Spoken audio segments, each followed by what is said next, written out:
two, one, two, three.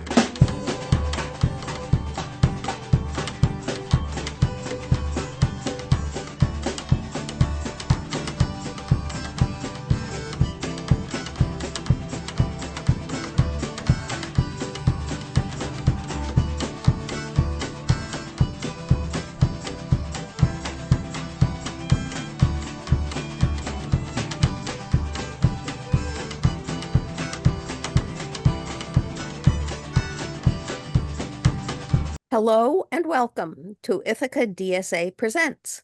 I'm Theresa Alt. I'm here today with Ellen David Friedman, a longtime union organizer, and with Ariana Shapiro, a graduate student at Cornell ILR. We're going to be talking about Labor Notes, the conference. Labor Notes is about a 45-year-old project. It was established in 1979 by socialists who had come out of the student anti-war movement primarily, and were approaching this question of how you build a left in the United States that is capable of challenging existing relationships of power. And their answer was, as many people in my generation at the time answered, you build the labor movement, and you try and build the labor movement so it is as powerful as possible. And what that means is you have to build the capacity for democratic unionism. That means unions that are bottom up as opposed to top down, unions that are willing to engage in pretty militant fights with the boss, and unions that also see their role in society as being challenging inequalities everywhere. So not only for the benefit of their own members, but for the benefit of society and working people as a whole, which means taking on struggles outside of the workplace. So for the last 45 years, Labor Notes has been a media and education project. We publish a monthly magazine, we publish books, we hold conferences, and we do trainings and so on. Since I've retired as an organizer, I've had the honor to serve as the chair of the board of Labor Notes. And it has been my North Star in the labor movement for the last 50 years. Every time I thought, I don't know what to do now. I don't know which direction to go. What's happening? I think about the analysis that Labor Notes has been able to bring forward, and I have my answer. We have been running biennial national conferences since the early 1980s, and we just concluded a conference 2 weekends ago, I guess, in Chicago. Since the economic crisis in 2008, we have seen a tremendous change in both awareness of inequalities, willingness to fight, and people taking action to address inequalities in society. It has shown up in our labor movement. So attendance at Labor Notes every 2 years has increased exponentially, has become younger attendance, which is one of the very relevant reasons it is good to have Ariana here today to ask for her reflections, and has become more and more racially diverse. This year, we had to close registration at 5,000 people, and we believe we turned away another 5,000 people simply because we couldn't handle the size. So I'll take this opportunity also to apologize for those many thousands of people that couldn't come, but it's an indication of how robust this side of the labor movement now is. This is the general background. And then I want to say specifically, the fastest growing sector of the US labor movement is currently in higher education. And we have seen, especially since the pandemic, a tremendous increase in the number of union elections and recognition of student worker unions, both undergraduate student worker unions and graduate student unions. Also, the area of the sector in which the most strikes are going on is among graduate students, which is sort of astonishing because this has not been the case until very recently. So we found at Labor Notes this year a really large, dynamic, thoughtful, critically engaged presence from graduate students. And this has been, for me, particularly important because find in the grad student unions a real appetite not only to challenge systems of overwork, of oppression, of wage suppression, but also of harassment. Many graduate students find themselves in a situation of being sexually harassed or discriminated against by their own supervisors, which is a terrible thought, but true. And we also see an appetite for democratic unionism. So with that, I would love to turn to you, Ariane, if I can, and maybe just ask you to both to introduce yourself, why you are enrolled in a master's program at the Labor School at Cornell, and why you were interested in attending Labor Notes this year. So my name is Ariana, and I was doing a lot of work within the nonprofit world around workforce issues and feeling frustrated sometimes that I didn't feel like we were finding systemic solutions to a lot of the low compensation issues. In particular, was working with childcare workers, who are some of the lowest paid workers in the country. I was really curious what a more labor approach would look like. And so I wanted to go to graduate school so that I could study what that kind of research or policy that's really labor focused would actually look like. So I'm in, it's actually a new master's program at Cornell. The ILR school is the Industrial Labor and Relations School. And this year they have branched off a new master's program that is really focused on labor research and policy. And the idea is that we'll be able to go out into the labor movement, have some research skills, but also just really have a deeper perspective on the labor movement history, on labor relations, on some elements of labor law that, can be influential in whatever part of the labor movement we find ourselves in. So it was really exciting to have the opportunity to go to Labor Notes for two reasons. And one is that I'm spending a lot of time lately thinking academically about the labor movement and certainly following what's happening in the news and trying to analyze it based on what I'm learning through all my classes and getting ready to write a master's thesis as well. And so it felt really kind of intellectually interesting and important for me to go to Labor Notes and hear from a huge variety of people on the ground doing the work every day about what they're experiencing and what their perspective is. And I was excited for that to sort of inform the academic work that I'm doing. And then, as you're saying as well, Cornell voted to unionize, Cornell grad students unionized in the fall. And so I was also there not just as a student, but as a worker, as a graduate worker. And I think this was a great opportunity to get a deeper understanding of what it means to be a graduate worker organizing by meeting so many different graduate workers across the country who, as you said, are dealing with different issues. There's not the same exact set of issues on each campus, but to really hear about what they're working on, how they're organizing together, and how they're trying to create democratic unions was really interesting and I think helpful for me. And as we had about a dozen master's students at Cornell who were there, and I think for all of us, it was really helpful. I think for grad students, it's still hard sometimes to really get out of the narrative that we're just students and that we need to be grateful to Cornell for our paid positions and to see the value of the work that we're doing, whether we're more involved in teaching or leading lab or discussion sections or doing research, to realize that Cornell wouldn't work without the graduate students and that our labor is important and that coming together and having unified voice for all of us will make us stronger. And so I do feel like I left with a much clearer perspective around sort of the organizing element of being a grad student. So Ariana, that is a response that is filled with so many points of interest and confluence, and I'd like to pick up a couple. One is just to make clear, maybe for listeners to the program, that the Labor Notes Conference is fully intended for, devoted to, and elevating the voice of rank and file workers. So it's not a space for, generally speaking, for union staff or for academics, certainly not for politicians. One of the only politicians we've ever had in our long history speak at Labor Notes was Bernie Sanders. So the fact that you saw that you experienced it in two ways, both observing as a researcher interested in, focused on the question of domestic childcare work, which has been your focus, and presumably having the chance to talk with or be in touch with people who are working in that sector. I'd like to ask you about that. And secondly, your own recognition of yourself as a rank and file worker in a cohort of other rank and file workers.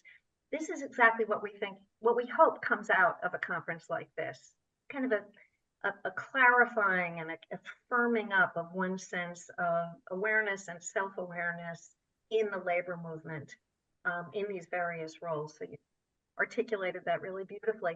Can I ask you, did you come into contact with people organizing with home care workers or child care workers or early childhood educators? And was there anything there for you that connected to the research and the policy work you've been thinking about? Yes, some. I think one of the bigger issues, which is part of what I'm going to research and write about, is that there's still not a lot of labor attention on the specific issues of childcare and early education. But I did meet some people who have some pretty exciting visions and ideas for how to transform the field, which for many, many years has been one of the lowest paid professions, lowest paid jobs in the entire country. I think it's in like the second percentile for median income among all jobs. So yes, and not enough. And that's hopefully something that will change through some of these efforts. Yeah, I wonder now, I'm going to ask if you countered other grad workers who have been struggling to achieve in their contracts coverage for supplement or subsidies for child care costs.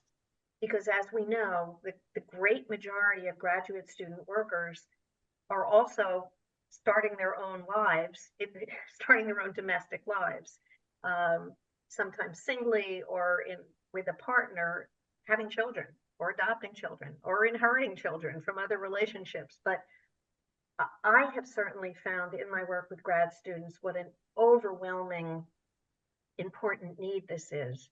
So I wonder if this issue has come up either within the CGSU, the Cornell Graduate Student Union, or with other grads that you may have met at Labor Notes. And how are people addressing this? Yeah, I certainly know just anecdotally from several other graduate students at Cornell, this is a major issue. People talk across professions about how expensive the cost of childcare is, how difficult it is to find childcare. And so I know that has definitely been a demand at Cornell as well as in other places.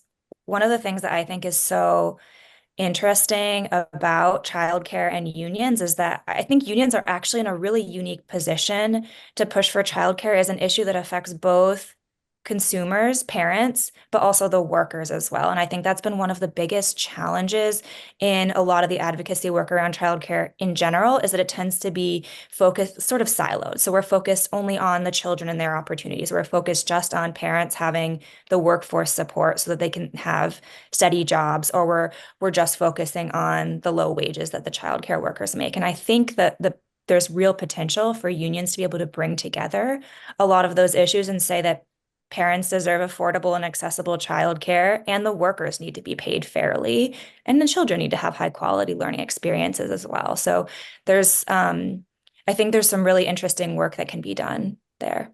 I think that's a great framing, and it occurs to me that I think we should feel some optimism about the potential for this kind of unity. And the reason I say it is this: most of my work in the labor movement since the early 1980s has been in the K-12 public education sector.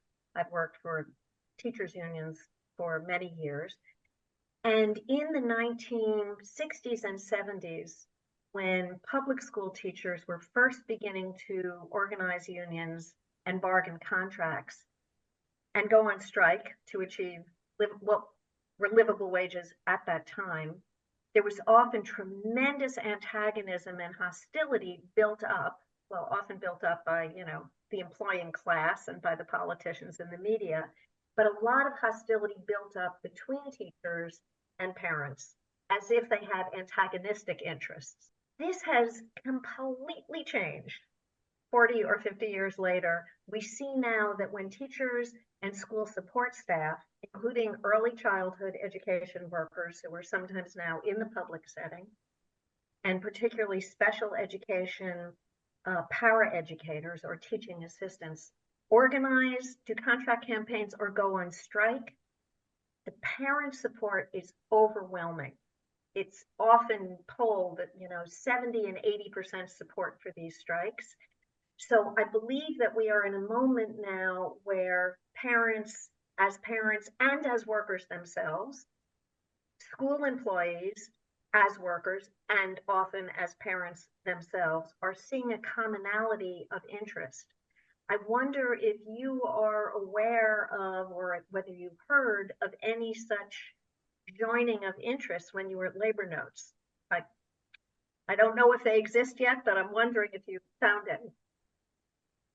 Well, I think the bigger word to represent what you're talking about is solidarity. Mm. And that's something that I felt came up a lot at Labor Notes, by having so many different types of rank and file workers together talking about the particular issues that they were facing. It became so clear how these issues were actually really connected to each other. Um, I went to an amazing workshop that was educators in Massachusetts talking about these illegal strikes that they took over the past year to make some really incredible gains. And just what you were saying was so evident how much support they had from families. They also talked about support from different kinds of community groups, groups that were doing work around immigration, groups doing work around housing access and justice, and how that type of support on many levels was part of what made these strikes so successful, even in the context of having to break the law to go on strike.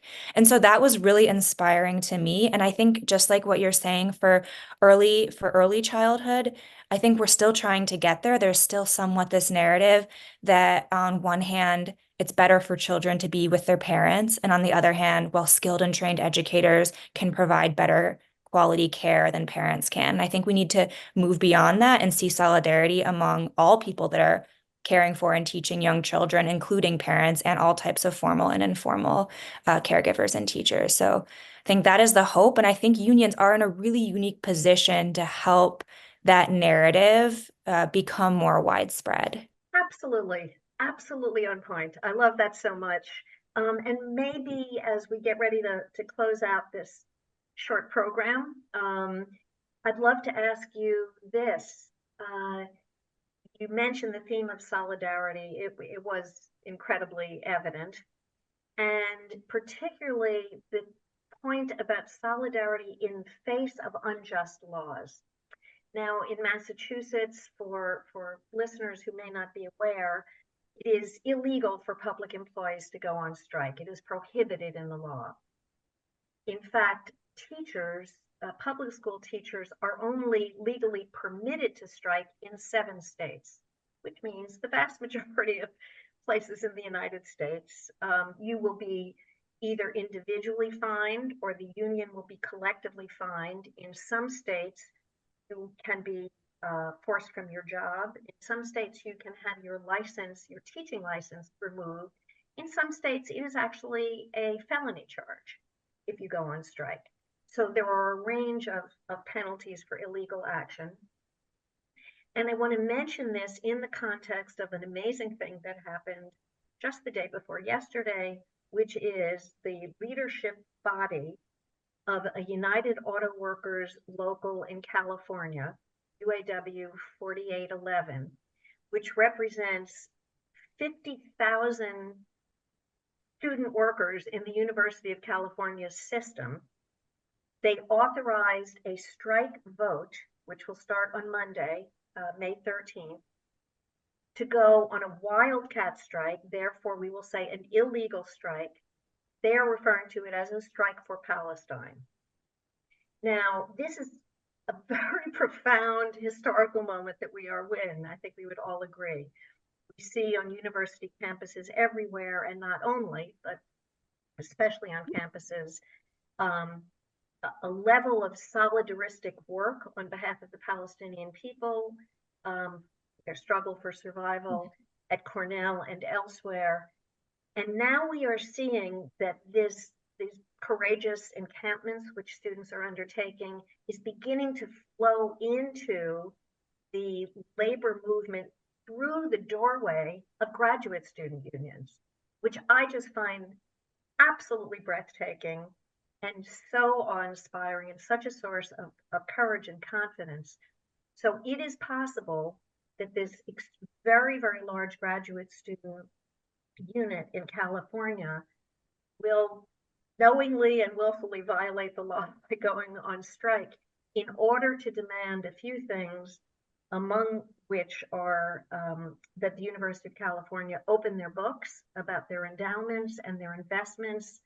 Where are their investments supporting and building the war machine and aiding Israel's conduct in this war? Amnesty, of course, for the many, many hundreds of students that have been arrested or suspended because of their protests, and a variety of other measures. So I wonder, I'd just love to hear your reflections on that and what you think about this. I think it takes a lot of courage to break an unjust law, but as one of the educators on this panel in Massachusetts said, it was once illegal for women to vote. So we just need to have we need to look farther into the future from some of these laws and be able to build the relationships between each other to take that kind of action.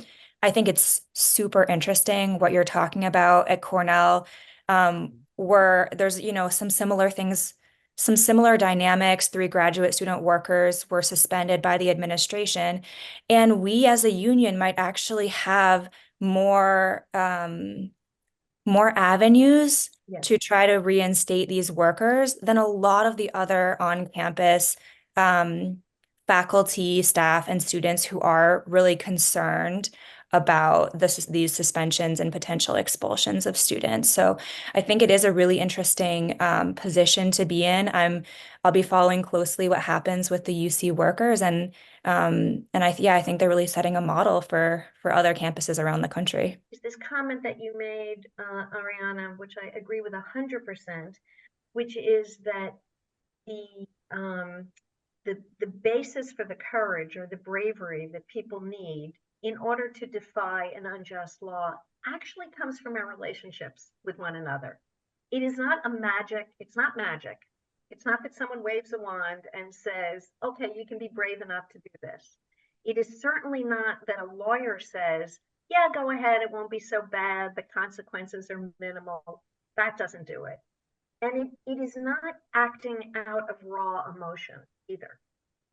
Courage, in my experience as an organizer, comes from people building solidaristic, trusting, confident relationships with one another on the basis of shared values, shared goals, and especially shared struggles.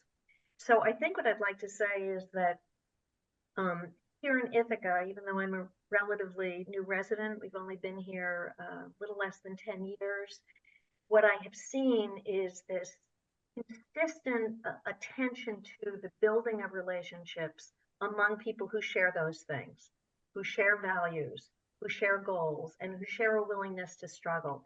Obviously, Ithaca DSA plays a big role in this, and hats off to Theresa and the others who have kept this project going for so long. It is a credit to the labor unions in the area that have tried not to remain siloed or isolated from one another, but have sought to build relationships with one another. It is a credit to organizations like the Tompkins County Worker Center that has also been doing this work for many years. And I do want to particularly call out the CML at Cornell, the Coalition for Mutual Liberation, which came together in part because so many student groups were uniting around the cause of Palestine solidarity, and also somewhat to give cover and protection to the groups that were being targeted, like the JVP or SJP, specifically pro-Palestinian groups. But this coalition has been, in my observation, very, very competent, very strong in building relationships among people of different, of different interests, of different orientations. I wonder, had you have some observations about CML and its work on campus that you care to share? Well, yeah, I totally agree with you that the relationships are really fundamental to having the courage to take these actions that can be really scary. And I think certainly we're seeing that on campus with CML, and there's so much lashback against a lot of these activists. And so really being able to have solidarity on campus, I think has been so just essential to be able to move forward on these issues. And I think just thinking back on labor notes, what you're saying was really clear for me from so many of the different types of workers who were there as well, whether it was auto workers or screenwriters or Starbucks baristas or teachers. I could see just so many examples of how these relationships allowed them to do things that were hard and scary, including democratizing their own unions, which I don't think I had fully realized before this conference was how hard it was, how much courage and conviction it takes to fight for change within a union, which might, to make the union stronger by fighting for change within the union, and then be able to take on employers and fight for the rights of all of the workers. So I totally agree with you that connection, those relationships is so essential for solidarity and some of these amazing outcomes we've been seeing that have been making the news lately around the UAW, around the Teamsters at UPS, and there's all these other examples. I think it's the hidden relationships between the workers that make these successes possible. It makes my heart sing to hear you say that. Motto of labor notes for many years has been, you can't fight the boss if you also have to fight the union boss. So first, let's democratize our unions, which also empowers them, which brings out the best in workers and their ability to be solidaristic with each other.